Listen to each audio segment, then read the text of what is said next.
Hello, my name is Matt Friedman, and today I'm going to be doing a talk called Be the Hero, Be the Change. In order to understand how somebody like me would kind of come up with this type of book, let me just start off with a little bit of history about who I am and how I got into all of this kind of work. I have been working on the issue of human trafficking for about 30 years, but I've also worked on many other topics. My career started in Nepal. I was there for 8 years. I went from there to Bangladesh for 5 years, 10 years in Thailand, and here I am now in Hong Kong. And during that time, I worked in 42 countries on public health, education, human rights, disease mitigation, all kinds of topics. And so what I'm going to start with is a little bit of a description of my experience so that I can talk about how I see this concept of hero and heroism that I'm going to apply back to you a little bit later.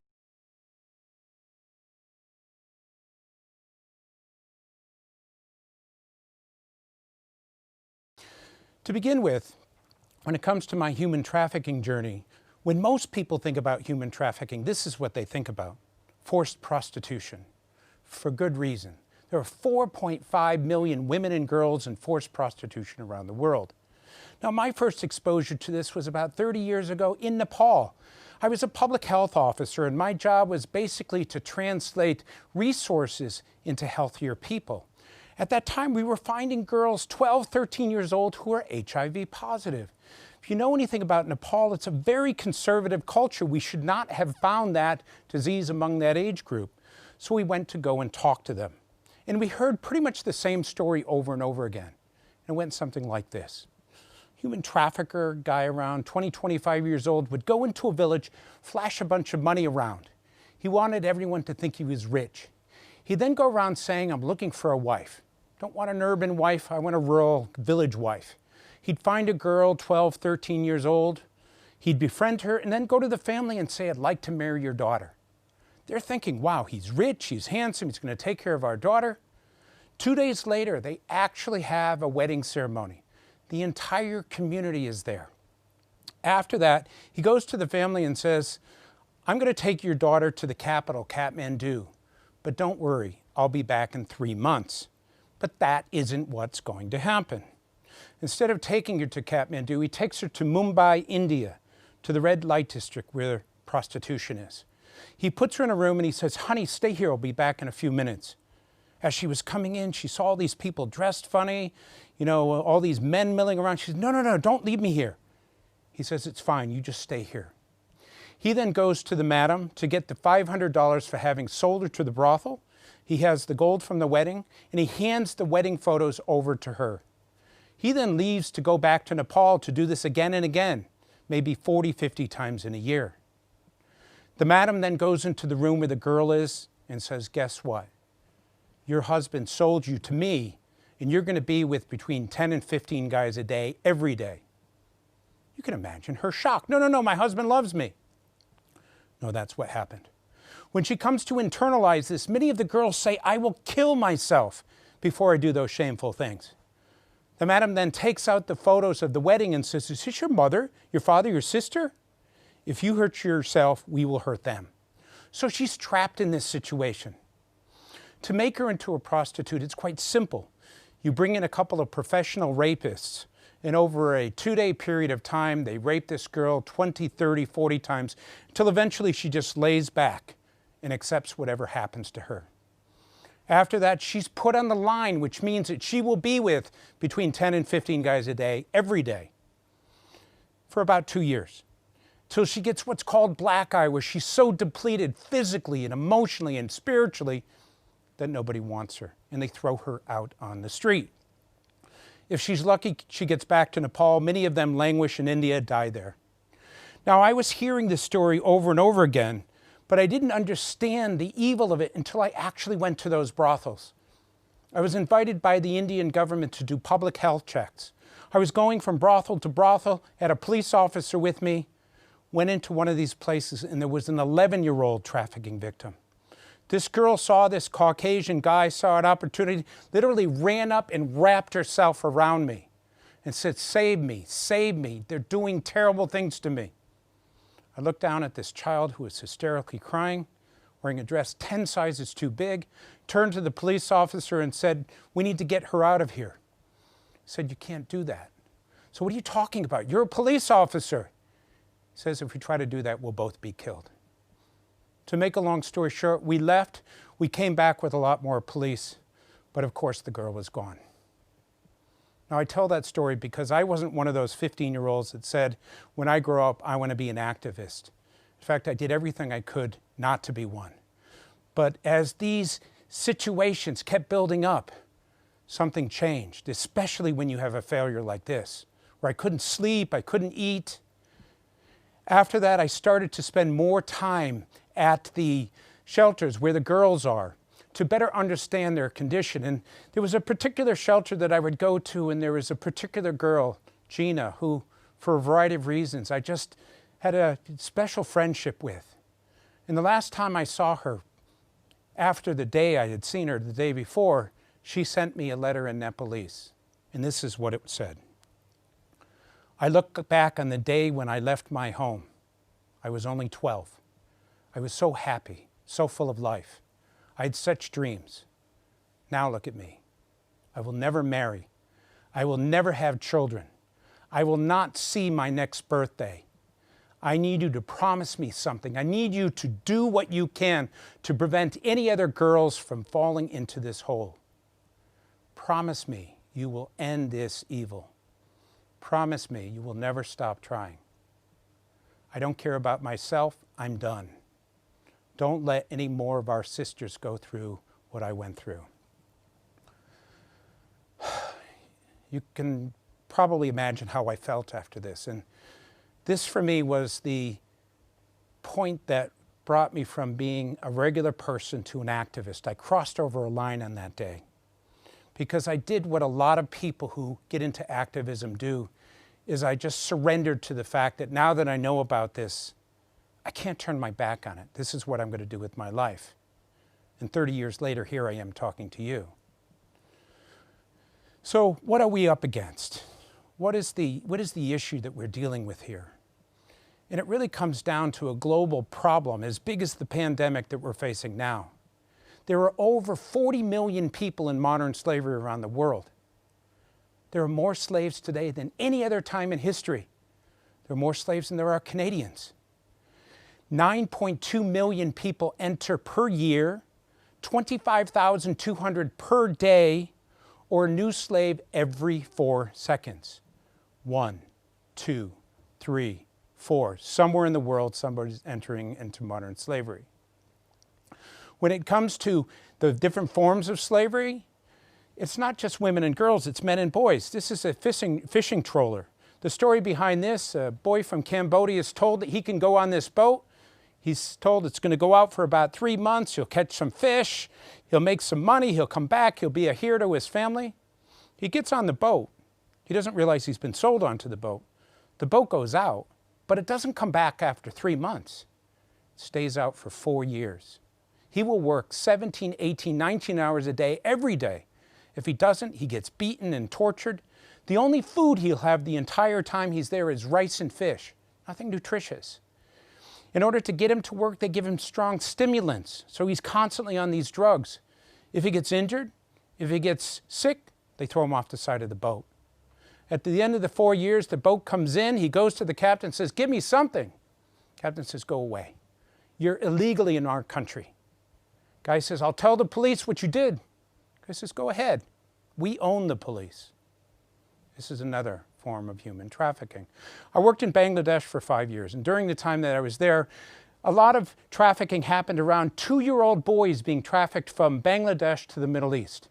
Now, those of you who are parents know that a 2-year-old doesn't have the manual dexterity or concentration to do repetitive work. So what do you do with an infant? You put him on the back of a camel. Why? Because if you put an infant on the back of the camel, they kick and scream, and what does the camel do? It runs. So they race camels, and they bet on the races, and they use infants because they are light. Assuming the child is able to get to age 5, and not all of them do, many of them fall off and get trampled, he's starting to gain some weight. He's slowing down the camel. So they take this boy and throw him out onto the street. So at a time when most little boys are beginning their life, going to kindergarten, you have a 2-year-old boy by himself in a foreign country, doesn't speak the language. You can imagine what kind of life that child's going to have. Not very good. So what I'd like to do is just give you a couple of other nuances of the things that I experienced that kind of are strange, but it's not unique to this type of development work. So I once got a call. I was in Vietnam. This man calls me up and said, "Are you Mr. Friedman? You work for the United Nations?" I said, "Yes." He says, "I'd like to talk to you." I get these calls all the time. So I said, "Yes." We met at a restaurant. He was a very kind of charming, well-educated, well-dressed person. And for an hour, I talked about my work. When I finished, I turned to him and I said, "Well, what is it that you do?" He says, "Well, I'm a human trafficker." I said, "Excuse me?" He said, "Yeah, I'm a human trafficker. You know, I traffic women and boys and various other things. I'd never met somebody like you. I was always curious. Thank you very much for telling me all about your work." So I had two choices there. I could either get up and get really huffy and walk away or sit and listen. I stayed for another 90 minutes. He told me all about his business, went into great detail, even gave me his card, said, "Go ahead, try to catch me. I'm so well insulated." But one of the things that struck me when we were having this talk is he repeatedly said over and over again, "You guys are ridiculous. You have to follow rules and regulations and laws. We don't. You'll never catch us because of the situation that we're in. We mutate, we evolve, we change the moment anyone comes close to us." That was a very sobering moment. One of those moments that I realized the difficulty that we're up against in addressing something like this. At another time, where out of our office, we had a hotline, and that hotline was run by a person who spoke Burmese. We had a Burmese girl call us. She said, "I was kidnapped off the street, thrown into a van. I'm in Thailand. I don't know where I am. Help me, help me." They didn't know she had a phone, and when they stopped for gas, she'd go to the toilet and call us up. So my employee came to me and told me about this, and initially it was just him listening, waiting for a call, and another one came another 2 hours later, another 2 hours later. We went from one person to 3 to 8 to 10 people sitting around with maps, trying to figure out, well, where is she? What did she say? What did you see? We came this close to knowing where she was. We were ready to call the police. And then the call stopped. You can imagine how that was. But the disappointments associated with this type of work is what goes along with something like this. And we have many of them. One more story. I was kind of in Bangladesh, and there was a girl. She was 16 years old. She was pulled off the street, put in a van, driven over to Calcutta, forced into prostitution, and she did that for only a couple of weeks. But we managed to get her out of there and back to Bangladesh. And we put her in a shelter, and we gave her some counseling and some health care and some love and affection and whatever she needed in order to get over it. And then we were going to take her back. So it was me, herself, and an NGO worker. We got into a van, we drove to where her city was, but somehow, prior to us getting there, the family heard what happened to her. And when we got there, the three of us are standing here, the family's standing in front of us. Father says, "Go away. You can't come home." The girl said, "I didn't do anything. I was pulled, I didn't do anything." He says, "It doesn't matter. You brought shame to us. You have to leave. None of your brothers and sisters will get married if you basically come home." This exchange went on for about an hour. Finally, we left. Brought her back to the shelter. She sat by herself for 3, 4, 5 days at a time. And then one day she just wandered off. This is what culture sometimes does in these kind of situations. So here we are. We have 40 million people in modern slavery. Just to put this into perspective, last year, the world only helped about 100,000 of these people out. See that little red line in that donut? Those are the people we helped. The blue represents the people we didn't help. 0.2%. Out of 500,000 criminals, we were able to put about 8,000 of them in jail. 0.8%. Now, when you hear these numbers, you might ask the question, does the counter-trafficking world not care? Are we lazy? Are we not doing our job? That's not the issue. The issue is this. The amount of money generated from modern slavery is $150 billion US a year. The amount of money to fight is about 350,000 or 350 million, or 0.23% of that. There's about 15, 16, 17,000 people like me who are full-time addressing this against 500,000 greed-incentivized criminals. We have to follow the rules, they don't.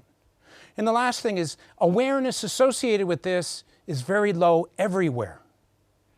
Very few people know about this particular topic. And so if you don't know about something, you're not going to care. If you don't care, you're not going to do anything. And that's part of the reason why I do lots of talks all over the world. So as a result of this, what we're dealing with here is the problem is this big, and the result is this big. And I'll come back to this point because it's important as I talk about other issues as well. But despite everything, we also have a situation where there's good news. There are programs out there that are doing well, and I'm just going to show you one very quickly. So we were working in Mongolia, and there were these girls who would read the back of the newspaper, and there were all of these ads that said, if you're between the ages of 17 and 21, you want to work in Japan in a restaurant and see the world, contact us. So they'd call up, they'd go through the process, they'd end up in Japan. 2 weeks later, on a false pretense, they'd end up in Macau, and then forced into prostitution. They'd do that for 2 years, then go home. But because they would never get a husband and they would bring shame to their family, they couldn't tell anybody. So we knew it was happening, they knew it was happening. How do you stop it? So we got a phone, put a bunch of minutes on it, got somebody hired to answer the phone, and then we put an ad in the paper next to all those other ads that said, before you contact any of these other ads, contact us first. The girls would call up and say, do you have a job? We'd say no, but if you take these other jobs, this is what will happen. So we were able to prevent them from making a mistake. The second group of people who called were people who had been trafficked, heard about this so-called hotline, and they told us our story. So we went from 3 documented cases to about 300. The third group of people who called were the traffickers. You can imagine they weren't very happy. They'd call up and say, where are you? We're going to kill you, all this other stuff. But it was a cell phone. We had their number. We were able to go and figure out where they were and go after them. So this gives you an example of the fact that there are success stories despite everything I said.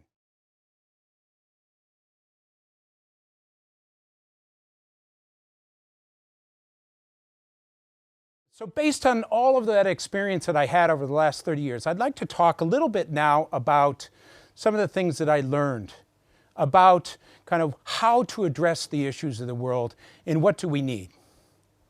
The first observation I'd like to point out to you is this. The world needs our help. And it's not just human trafficking, it's pollution, it's hunger, it's clean water, it's animal rights, it's labor. Those are the global issues. But even on the local level, you have homelessness, you have mental health issues, you have unemployment, a whole variety of things. If you look around, you will see there is need everywhere. And just to put some of these numbers into perspective on the global ones, 5.5 million people die from pollution around the world each year. 783 million people without clean water. Close to 800 million people are hungry. 168 million. Look at these numbers. They're massive. And what's really important to recognize about them is that in all of these cases, we're failing. We're not coming anywhere close to being able to address these issues. Keep that in mind as we go forward. Look at the COVID-19 situation that we're dealing with now. We have pandemics all over the place. We have people in hospitals. We have potential for food shortages and so forth. Another example of need. Was anyone prepared for this? No. But is anyone ever prepared for these things? Probably not. The second point that I've learned over the years is that we don't pick our issue. Our issue picks us. I wasn't, as I said, one of those 15-year-olds who, when I grew up, I said that I wanted to do human trafficking. I tried over and over again to turn my back on that issue, but it kept coming back to me because something about it made my heart sing. Something about it was part of my DNA. And I say the same about all those other issues. For those of you who have found your issue, you have been able to get to the point where you know what it is, and that's a good thing. There's natural compassion in the world. Here in Hong Kong, you see these elderly people pushing cardboard. There was an example not too long ago where a woman was pushing this across the street in Central. The cardboard fell off. Within 3 seconds, from every direction, you saw people coming to help her. Some people were stopping the traffic. Some people were putting the cardboard back on. Some people were helping her to push it off. One person took her to where she needed to go. Nobody asked her. Nobody asked to do that. They just did it. It's spontaneous. It's a part of what we do as human beings. When we see people in need, we help them. That natural compassion is very much a part of who we are. Another thing I see is that I come in contact with a lot of people and they like their lives, whether they're students or in work or graduate school or whatever. But there's always kind of that inkling of something missing, a little bit of emptiness or a lack of purpose. And it comes up now and then. I hear this over and over again. I come in contact with some people and I'd say, why do you look this way? And they're like, well, I just feel like something's missing. What I think is missing here is that there's an imbalance in a lot of people's lives where they take, but they don't give anything back. And I don't mean reaching into your pocket and getting money. I'm talking about actually kind of being a part of a process. So when you start to do things, when you volunteer, when you give of yourself, that balance gets corrected. And as a result of that, people start to feel good. They feel fulfilled. They recognize the gap that was there was the fact that they weren't doing something. And I'll come back to this point because I think it's really important. Okay. Another observation that I've seen is that the human mind is great at talking ourselves out of things. So there's a little voice in our head, and that voice tells us, yeah, I hear you want to do something, but what about this? One of the what about this is a situation where these topics are often considered to be sad or depressing, and so people don't really want to address them. And I know this because I wrote a book once, and I had people read it, and they get to page 37, and when they get to that page, they put the book down because it's the rape scene. It's a very emotional scene. It's very dramatic. It's hurtful to read that. So here you have a person in their living room, sitting on their couch with the light on, with a cup of coffee, with the air conditioning on, and they can't get past that. I think it's extremely important that we push through and feel the pain of these people. We have to get over that feeling that life has to be happy all the time. That's an important part of the process. I'm too busy. This is another thing I hear. And I know we're all busy. But in Hong Kong, the statistics say that we spend about 2 hours on our phone a day and as much as 2 hours on television. We're not talking about days and weeks of time committing. If you decided to volunteer, you could probably find an hour a week from that busy schedule of yours to be able to address things. I have nothing to offer. I hear this all the time, and it's usually young people who say this. I'm just a student. I'm just a junior professional. I'm just an average person on the street. We all have something to offer. We all have a gift. We all have experience that allows us to do things. Don't ever allow yourself to tell yourself that. It's a lie. Because we do have things at all different ages. And I'll give you an example of that a little bit later. What if I start volunteering and I don't like it? It would be really embarrassing and disrespectful for that organization. Well, I work for an NGO. And I know that I would much rather have people try something and come to me and say, well, it wasn't for me, and walk away than never to try at all. An important part of this process is basically to get people to do things. And you're never going to do things unless you try things. Part of the problem that we're dealing with here is that many of us live a life that's fairly content. We don't feel hunger. We don't feel the need for fresh water. We don't feel the pollution. We don't feel the despair. We don't feel the terrible things that many of these people do. And as a result of that, what's the motivation for us to get out of our comfort zone? I'm fine, thanks. When you begin to feel things, things change. And it comes down to a word that you may or may not know. It's called velleity. So I was in Singapore and I did a presentation. As part of the presentation, afterwards, somebody comes up to me and says, your entire talk was about velleity. And I said, excuse me? Never heard of the word before. And basically, the person explained that velleity is a wish or an inclination not strong enough to lead to action. So you kind of have that desire to do something, but you don't get off the couch and do it. Now that is an extremely important word. And actually, if you put this into Word, it'll show up as a misspelling because it's not a word that is ever used. But I think it's a great word because it explains a lot of the behavior that many of us experience. So you have the voice in the head telling you something. You have the desire, but that voice prevents you from taking that step. That's an important part of what we're talking about. And for me, what that step means is it's important to get over the line. Now, in a lot of my talks, I talk about the line. And here's the line. On the left-hand side of the line is basically you learn something, you know something, you have interest in something. The other side is action.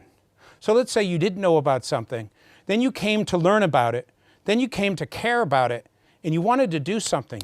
You get right up to that line.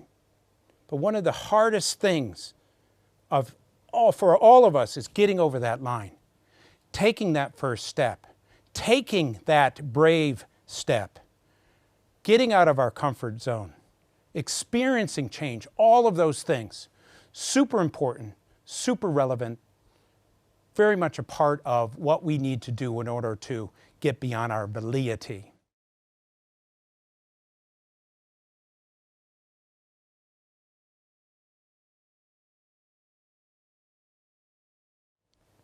Okay, so we have a situation where there's huge problems out there.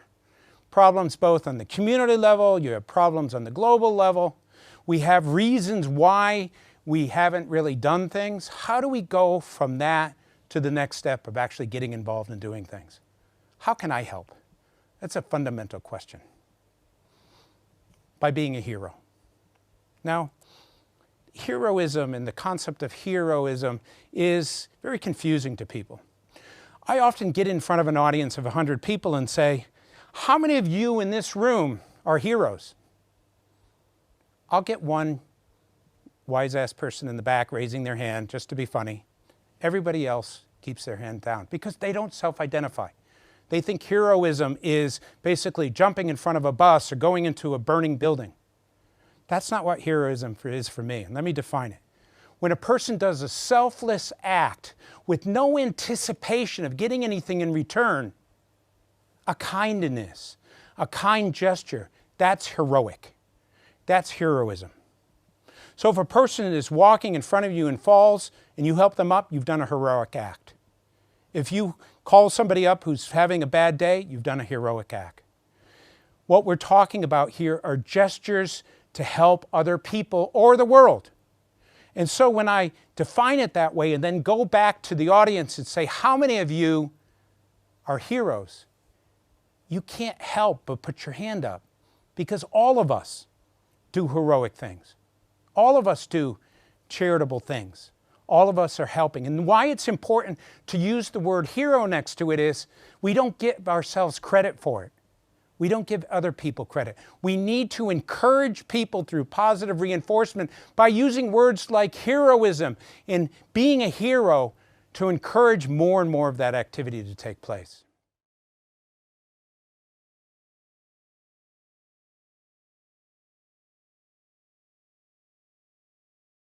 So how do we go from ordinary person struck down by velleity to a person who actually gets involved? The first thing that I want to say to you is it's extremely important to understand that you don't have to quit your job and go work in a shelter or fly to Cambodia. Many of the things that we can do are tiny little things that are small gestures, but if tens of millions of people did these small gestures, it would add up. So the first thing you need to do is to find out what makes your heart sing. What is your cause? What is the issue that does it for you? I tried many times to turn my back on human trafficking, couldn't do it. It kept coming back to me.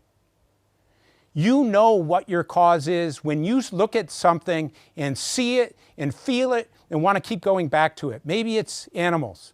Maybe it's the environment. Maybe it's oceans. Maybe it's depression. Maybe it's bullying. It doesn't matter. figure out what it is. In order to do that, go online, look at YouTube videos, explore, papers, go to presentations, read the newspaper, find that thing that is there. During this critical time of COVID, it's the same type of thing. A lot of us are sitting around in our homes. Why not use that time to help other people? Find out what element of this disease you feel like you can help out with. Can you call up somebody who's by themselves? Can you basically put a posting on your social networking talking about how to wash hands? What is it that you feel that you are inclined to be able to do? Do those things. And again, these are quite small. They don't have to be big things. The next thing is to accept some responsibility. We share this earth with all of the other people in the world. We share the air, the water, the land, the animals, the plants, all of these things. Whose responsibility is it to take care of them? We can't put that all on the government or the United Nations or the NGOs. We have to accept some responsibility ourselves. Accept that responsibility. This is your world. It's everybody's world. We can't expect everybody else to solve the problems. So even if we take a small piece of it and work on it, again, figure out your cause, accept some responsibility. The third thing you need to do is to surrender. And I don't really even know how to describe this other than to I'm just going to do it. Nike got it right when they had that phrase, just do it, because it's a call to action that says, I'm not going to listen to anything else, I'm just going to do it. I'm going to move forward, I'm going to do it, I'm going to make it happen. That surrendering gets rid of all of the voices that you have in your mind. It turns it off. It allows you to say, I am going to go forward and I'm going to make it happen.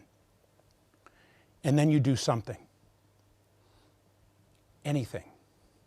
Now, what are the things that you can do? People usually at this point, again, they're seeing me as an activist thinking, well, I didn't take that life course. What can I possibly do? Well, first thing is to go through this process. I call it DASH. This is the acronym that describes it. Decide your issue, accept responsibility, surrender, and help. It's fairly straightforward. It doesn't require much rocket science to be able to go through that process. But the first thing you can do, and this is the easiest thing, and anyone can do this from their home, is to learn about the topic that you're most interested in. Go online, become a mini expert, keep reading about it. And once you have learned that, share that information with somebody else. By learning, you've done one thing. By sharing, you've done something else. Teach your kids about it. Sit down with them, go through it, watch the videos with them.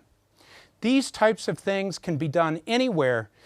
And most people, when they think about this, are thinking, well, it's not that relevant and important. Well, it is, because much of the problem is a lack of awareness. The second, you can join or participate as a volunteer. And again, my organization, many of the volunteers work from home. They're professionals who have full-time jobs, and those jobs are quite fulfilling, but I give them a task and they do it from home. Volunteering can be done at every single age. I got a call from, or an email from a girl who was 9 years old. She said, Mr. Friedman, I want to volunteer. I said, you're 9 years old. She said, so what? I said, you're 9 years old. She said 9-year-olds are the new 16-year-olds. Give me a chance. So I did. I allowed her to do internet searches because that's what she said she was good at. And she was better than my second-year Yale law student at finding stuff on the internet because she had an inherent gift at doing that. It just was what she did. Donating or giving. There's a lot of organizations that are struggling, especially now, because you have people aren't donating to the causes out there now. Donating a small amount of money, fundraising, can really go a long way. Just to put this into perspective, there are some shelters in Cambodia that have trafficking victims that for $5 a day, they will take care of this person. Maybe the state will cover 2 weeks, maybe they need another 2 weeks. Your small contribution, giving up one big, going out on a Friday night meal, giving that money to the right organization can make a difference. All of these things are heroic. All of these things add up. All of these things are contributions to making the world a better place. The last thing I want to say about this is that As I said, we all have a God-given gift, an inherent thing that we're good at, a personal talent. For some of us, it may be dance, it could be singing, it could be public speaking, it could be writing, it could be selling t-shirts, it doesn't matter. If you're able to find your cause and apply to that cause what it is your gift is, it's a double win. Because you're doing something you naturally feel good about, you care about, you're adding value, and all of these topics that I'm talking about, even human trafficking, we've used dance interpretations, we've used music, we've used public speaking, we've sold t-shirts, all of those, and every other issue is very much the same.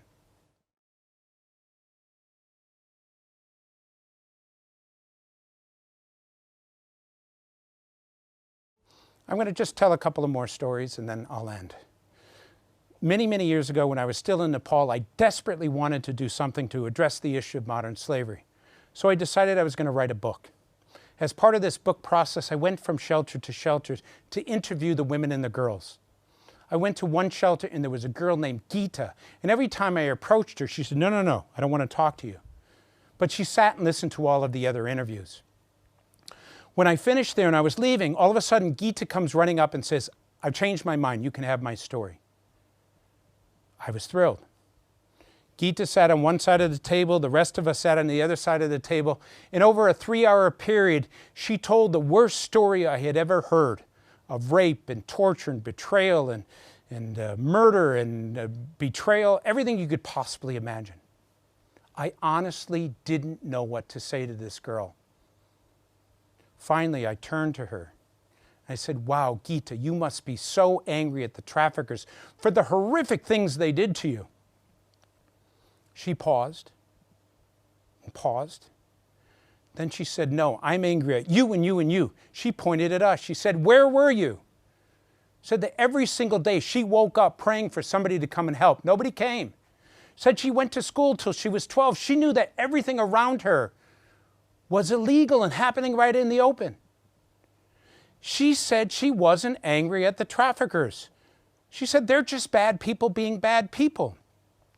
She said she was angry at the good people, at society, for not caring enough to allow a 15-year-old girl to be commercially raped 7,000 times and then to get a disease that's going to kill her. She understood that the 15,000 of us around the world aren't going to cut it. We need everybody to have take a stand. Lots of people, the general public, the schools, the faith-based groups, the corporations, everybody to take some responsibility. I come back to that word again, responsibility. And then to surrender to it and to do things. Now, people say, well, if we're at 0.2%, it's impossible. You can't possibly achieve this. Let me give you an example of how it wouldn't be impossible. So let's say that there is an asteroid that is coming to hit Earth. And there's 2 years between where the asteroid is and us. And we were told that if we could end modern slavery in 2 years, that asteroid would go off to the left or to the right. Do you think we would end modern slavery? You bet we would. If our survival was meant on it. It demonstrates that if the right combination of factors, and if there's a will, there's a way. So it's not impossible. It's improbable maybe, but it's not impossible. But certainly we can do better than 0.2%. I show this picture, I don't know where this is, but it's kind of a huge sand dune made up of billions and billions of pieces of sand. And what this demonstrates is that small particles in huge quantities can add up to something magnificent and huge, as you see here in this photograph. The same can happen if you can get 10 million people to step up and decide to get involved and to do something. If 10 million people did that something, it would add up to something quite big. And that's what the Be the Hero campaign is all about. Getting people over their validity, over the line, to a point where they accept some responsibility, surrender to do something, they do something, and from there we move on to making the world a better place. And so with this talk, we are launching the Be the Hero campaign. It's not about raising money, it's about helping to inspire people to act, to offer the tools. So the book that you see, and you'll see in a moment, is one example of what what is offered. There's videos, there's podcasts, there's testimonies, we're trying to get volunteers to volunteer. And our hope from today is to get 100,000 people to self-identify as saying, I did something. And if that means just watching a video and telling one other person you've done something, and anything else. And if you do 10 things, 15, I don't care. We just want people to do it. So that's what we're doing here today as part of this process. This is the book that we're launching today. It's called Be the Hero, Be the Change. It was written for anyone who has that inkling or that idea of wanting to kind of get out of their comfort zone, to step up, to accept some responsibility, and to help be a part of making the world a better place. If you're interested, get the book. All the proceeds go to COVID-19. And what we're trying to do is to use it as a means to educate and inform people about what's going on. And if you're interested in joining the campaign, BeTheHero.com campaign, go on there, you send us an email, we'll find a way of getting you involved. With that, thank you very much.